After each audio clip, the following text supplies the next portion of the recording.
নমস্কার, সুপ্রভাত বন্ধুরা, দূরে এবং কাছে আমার পরম প্রিয় ছাত্রছাত্রীদের প্রতি। আজকে এই সাত সকালে আমরা শেষের কবিতা সুন্দরবন ইউটিউব চ্যানেল পক্ষ থেকে একটা নতুন তথ্য তোমাদের কাছে তুলে ধরতে চাই। পরীক্ষার রেজাল্ট পাবলিশ হওয়ার পর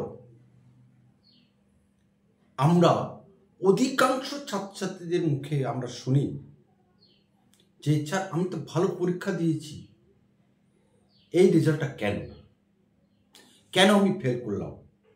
এই দুটো প্রশ্ন ছাত্রছাত্রীদের সামনে এই মুহূর্তে এনএপি সিস্টেমে অনুযায়ী আমরা শুনতে পাই। কিন্তু এই প্রশ্ন কেন ছাত্রছাত্রীদের? ভালো লিখেছে কিন্তু নম্বর এত কম, কি এত রহস্য? সেই রহস্যের চুলচেরা বিশ্লেষণ আমরা আজকে করব। আমরা যারা শিক্ষকতার সঙ্গে জড়িত, হয়তো বা আমরা অধিকাংশ জানি না বা জানার চেষ্টাও করি না। আর ছাত্ররা জান কি করে? আমি যদি না জানি তাহলে ছাত্রছাত্রীরা আমরা জানাতে পারবো না, এটাই তো স্বাভাবিক। কিন্তু এটা মোটেই স্বাভাবিক নয়, এটাই অস্বাভাবিক। আমি যখন কলেজ ইউনিভার্সিটি শিক্ষার সাথে জড়িত, তাহলে এটা আমাকে অবশ্যই জানতে হবে এবং ছাত্রদের জানাতে হবে। কারণ আমরা কলেজ ইউনিভার্সিটিতে একটা সিস্টেমে আমরা পড়ে এসেছি। যুগের পরিবর্তনের সাথে সাথে সিস্টেম অনবরত পরিবর্তন হচ্ছে, হওয়াটাই স্বাভাবিক। কারণ সমগ্র ভারতবর্ষ জুড়ে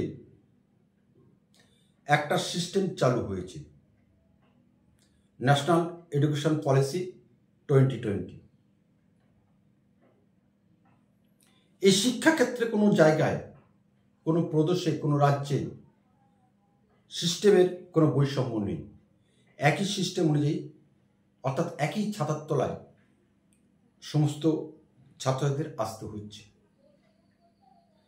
তো আজকে আমরা আলোচনা করব মেজর এবং মাইনর সিলেবাস অনুযায়ী ছাত্রছাত্রীর কত পেতে হবে, পেলে তবে সে পাস করবে। কারণ আমরা গত ফার্স্ট সেমিস্টারে রেজাল্ট পাবলিশ হওয়ার পরে বিশেষ করে মাইনর ক্যাটাগরির ছাত্রছাত্রীদের বলা যেতে পারে 80% ছাত্রছাত্রী অকৃতকার্য হয়েছে মেজর সাবজেক্টে তদনুরূপ হয়েছে। কিন্তু কেন? এ প্রশ্ন সকলের। তবে ন্যাশনাল এডুকেশন পলিসি 2020 সিলেবাস পুঙ্খানুপুঙ্খ বিশ্লেষণ করে আমি যেটা জানতে পেরেছি, আমি তোমাদেরকে জানাতে চাই। আর আমার এই জানার যদি কোথাও ভুল থাকে তাহলে সংশোধন করে দেবে, আমি মাথা পেতে সেটা নেব।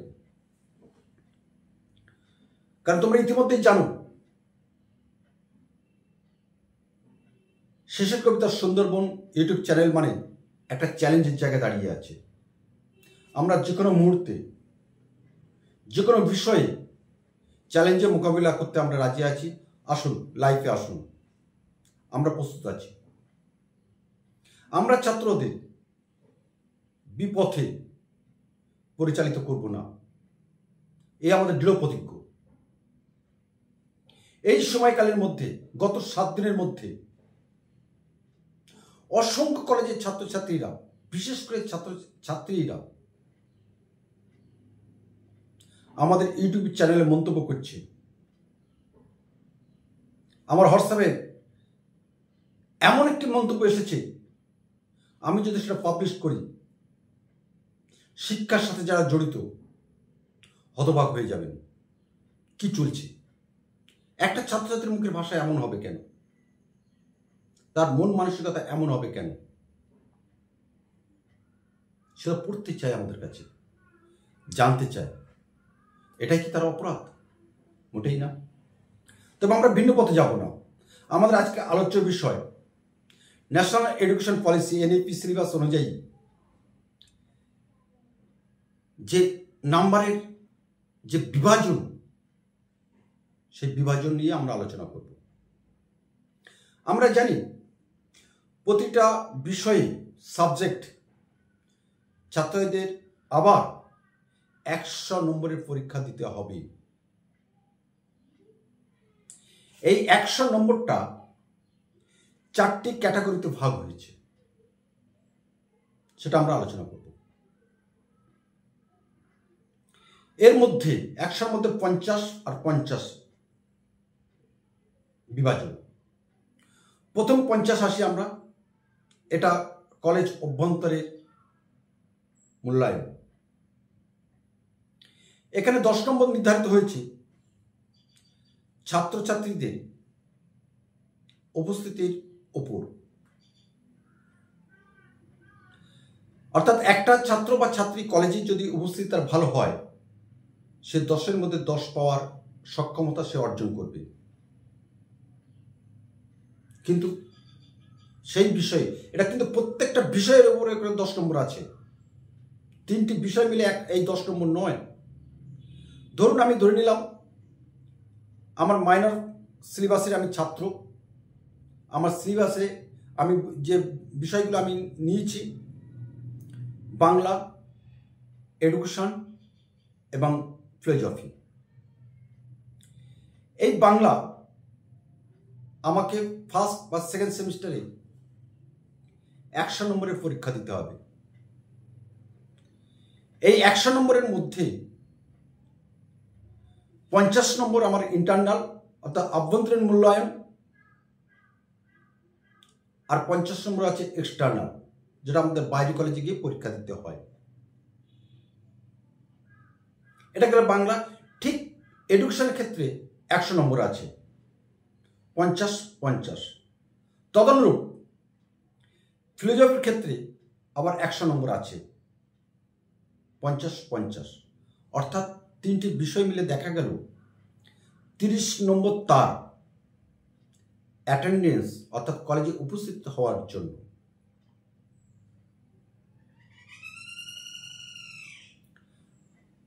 অর্থাৎ প্রতিটা বিষয়ে তার 10 নম্বর কলেজে উপস্থিতি, 20 নম্বর তাদেরকে অ্যাসাইনমেন্ট জমা দিতে হয়। কোনো একটা বিষয়ের প্রতি সংশ্লিষ্ট বিষয় শিক্ষক বলে দেন, অ্যাসাইনমেন্ট লিখে জমা দিতে হয়। আর 20 নম্বর থাকে, তাকে ইন্টারনাল লিখিত পরীক্ষায় বসতে হয় কলেজে। কলেজ কর্তৃপক্ষ প্রশ্ন করেন, সেই প্রশ্নে তাকে লিখতে হয়। এই গেল 10, 20, 20, 50 ইন্টারনাল। এক্সটার্নাল থাকে 50 নম্বর, সেটা আমাদের বাইরে গিয়ে পরীক্ষা দিতে হয়। এইবার দেখা গেল একটা ছাত্র ইন্টারনাল পরীক্ষায়, কলেজে ইন্টারনাল পরীক্ষায় 10, 20, 20 মধ্যে 50 পেয়েছে। এই নাম্বারটা চলে যাবে পোর্টালের মাধ্যমে ইউনিভার্সিটিতে।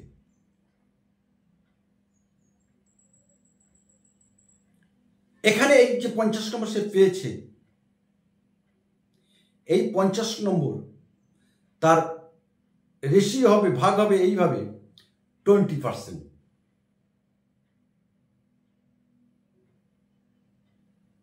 তাহলে 50-এর মধ্যে 20% দিয়ে ভাগ করলে সে কত পাচ্ছে? 10। দেখবেন মার্কশিটে কিন্তু তাকে এই 10ই নম্বর থাকবে।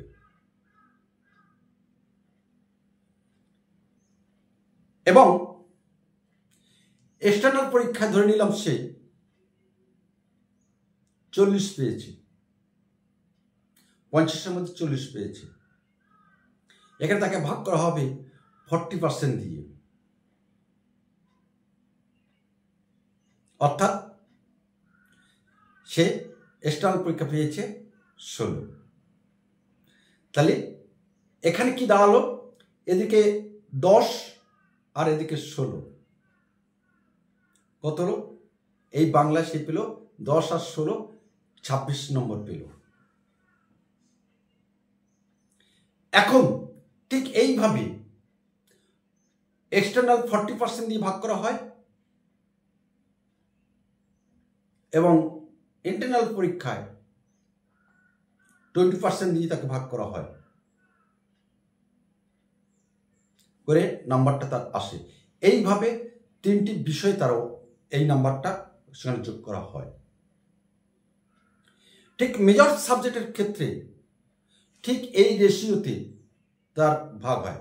ধরে নিলাম একজন স্টুডেন্ট মেজর্স বাংলা অনার্স নিয়ে পড়ছে, তাকে 4 বছরে পড়তে হবে। এখানে আবার আরেকটা সিস্টেম আছে। ধরে নিলাম কোনো ছাত্রছাত্রী 4 বছর সে পড়তে পারল না, তাহলে কি সে কোনো কিছু কলেজ বা ইউনিভার্সিটি থেকে পাবে না? এটা একটা সময় ছিল তাই।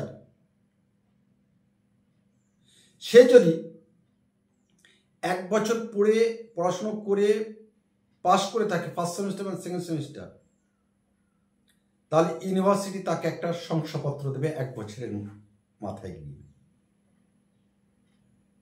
1 বছর পরে কি সে বুঝলো যে আমি আবার পড়াশোনা করব, সে 3rd সেমিস্টারে কিন্তু ভর্তি হতে পারে। ঠিক এইভাবে প্রতি বছর বছর তাকে সার্টিফিকেট প্রদান করবে ইউনিভার্সিটি। কিন্তু আমাদের প্রশ্ন হলো, এই যে আমি 20% আর 40% রেশিওতে ভাগ করে দিলাম নাম্বারটা, করার পরেও দেখা যাচ্ছে ছাত্রছাত্রীরা, অগণিত ছাত্রছাত্রী, গত 1st সেমিস্টারের সেটা আমাদের কাছে আছে, তথ্য আছে, অগণিত ছাত্রছাত্রী তারা অকৃতকার্য হয়েছে। কিন্তু কেন? এই অকৃতকার্যের পিছনে আসল রহস্যটা কি আমরা জেনে নেব একটু পরে। আমরা যে কথাটা বলছিলাম, এই অকৃতকার্য আসল রহস্যটা কোথায়, অর্থাৎ ছাত্রছাত্রীরা কেন ফেল করছে? আদৌ কি ফেল করার কোনো পথ আছে, উপায় আছে? না, আমরা বলছি নেই। কোনো ছাত্রছাত্রী এই যে সিস্টেম, এনইপির যে সিস্টেম, সেই সিস্টেমে কোনো ছাত্রছাত্রী ফেল করার কিন্তু উপায় নেই, তবু ফেল করছে। আমরা একটা ছোট্ট একটা তথ্য দিয়ে বলি, একটু আগে আমরা আলোচনা করেছি, বারে বারে আমরা বলছি যে 50 + 50 এই 100, অর্থাৎ ইন্টারনাল পরীক্ষার মধ্যে আছে 50 নম্বর, 10, 20, 20, 10 নম্বর অ্যাটেন্ডেন্স, 20 নম্বর ইন্টারনাল অ্যাসাইনমেন্ট জমা দিতে হয়, আর 20 নম্বর ইন্টারনাল পরীক্ষা হয়, হাতে কলমে পরীক্ষা হয়। এখানে ধরে নিলাম 10 নম্বর আমার আছে অ্যাটেন্ডেন্সের ওপরে, প্রতিটা বিষয়ের উপরে অ্যাটেন্ডেন্স আছে 10 নম্বর। একটা ছাত্র খুব যদি কম পায় তাহলে সে পাবে কিন্তু 7, 8 পেতে পারে, খুব কম পেলে। এর চেয়ে কম কোনো শিক্ষক আমার মনে হয় দেন না। তাই গেল 7, আর ইন্টারনাল অ্যাসাইনমেন্ট জমা দিতে হয় বিষয়ের প্রতি, সেখানে থেকে 20। বলা যেতে পারে এগুলো বাড়িতে বসে তারা দেখে, বিভিন্ন মাধ্যম আছে, শিক্ষক মশাইরা আছে, বই আছে, সেখান থেকে তথ্য সংগ্রহ করে নিয়ে সেই বিষয়ের প্রতি লিখতে পারে। এটা সুন্দর করে হাতের লেখা করলে পরে 18, 17, 18 অনায়াসে পাওয়া যেতে পারে। তাহলে এখানে হলো 17 আর এদিকে 8, 17, 8, 25। আর 20 নম্বর ইন্টারনাল পরীক্ষা হয়, হাতে কলমে পরীক্ষা হয় কলেজের অভ্যন্তরের মধ্যে। এই 20 নম্বর প্রশ্নের যখন পরীক্ষা হয়, আমার মনে হয় কলেজ থেকে সম্ভবত প্রশ্নপত্র দিয়ে দেওয়া হয়, কোন প্রশ্নগুলো পড়তে হবে, কোন প্রশ্ন আসতে পারে। আমার কাছে সে তথ্যও আছে। সে যাই হোক, তাই এখানে 20-র মধ্যে খুব কম হলে সে 15 পাবেই। তাহলে 25 আর 15 হলো 40, 50 মধ্যে 40 পেয়ে গেল। আর অবশ্যই হলো 50, যেটা ইন্টারনাল পরীক্ষা, এক্সটার্নাল পরীক্ষা দিতে হয়, যেটা এখন সেকেন্ড সেমিস্টারের ছাত্রছাত্রীরা পরীক্ষা দিচ্ছে। আজকে বাংলা পরীক্ষা আছে। এই বাংলা পরীক্ষা এই পরীক্ষায় 50 নম্বরের প্রশ্ন হয় এবং আমাদের অভিজ্ঞতা যা আছে, ছাত্রছাত্রীরা 100% কিন্তু কমন পেয়ে থাকে। তবে এখানে একটা জিনিস বলে রাখা ভালো, সেমিস্টার সিস্টেম প্রচলিত হওয়ার ফলে বিষয়ের গভীরতার দিকে যাওয়ার খুব বেশি স্কোপ থাকে না, কারণ এখানে কিছু সাজেস্টিভ প্রশ্ন তাকে করতে হয়, সময়টা ভীষণ কম। সেই কারণে পড়াশোনার প্রতি বা অভিজ্ঞতার এবং তাদের জ্ঞান গম্ভীরতা একটু কমে যায়, এটা আমার মনে হচ্ছে। সিস্টেমটা খুব ভালো। তাহলে এখানে 50 নম্বরের মধ্যে সে খুব যে কম পাওয়ার এত কম পাওয়ার জায়গা নেই। 40, একটু পড়াশোনা করলে 40 অনার্সে পাওয়া যেতে পারে, প্রত্যেকটা প্রশ্ন কমন আসে। তাই 40 আর 40 80, ছাত্রকে পেতে হবে 40। এই 40 নম্বর প্রতিটা বিষয় না পেলে কিন্তু সে অকৃতকার্য, অর্থাৎ ফেল হবে। ছাত্রদের প্রশ্ন ছিল আমাদের কত পেতে হবে প্রতিটা বিষয়ে।